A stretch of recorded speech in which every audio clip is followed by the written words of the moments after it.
I believe this growing role of ideology is one of the important trends of this couple of years. But at the same time, it's a tricky thing to describe because, different people mean different things when they speak about ideology. So, and in some sense, Putin still doesn't have an ideology, like with the uppercase I, ideology like this big, detailed narrative about where the nation should go and why and how it will get there. But Putin does have, or at least he tries to develop, kind of lowercase I ideology as a set of values that can be used to indoctrinate the population and then can be used to justify all sorts of policies and decisions. And in that sense, the last couple of years shows the regime is becoming more explicit about those efforts. We see the special presidential decree about the protection of traditional values. We also see those programs in schools and universities aimed at this ideological indoctrination. So there's a clear effort to create some kind of ideology. We still should see whether the regime will succeed. And actually, last couple of years also was a big test for that ideology because it's the first time that the regime had to actually explain to Russian people why they have to go and die for something.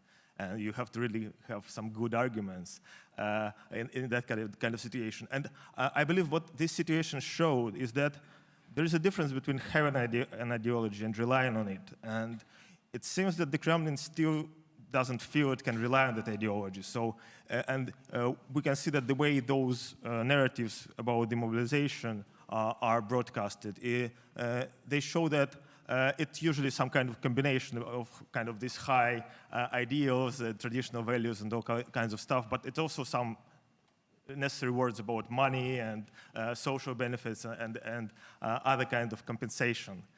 So it seems that the regime itself is not confident about this ideology, but clearly it is ready to invest a lot of resources into it.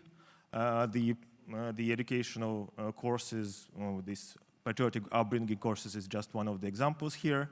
And it is a worrying trend because it is true that we don't know. We have a lot of data about Russian public opinion, but it's difficult to interpret it. But one of the things we do know is that there is this generational gap in Russian public opinion, that the younger people are less often supportive of the regime in general, about Putin, about the war, and so on. And it is worrying to see that those brainwashing policies are specifically targeted at that younger audience.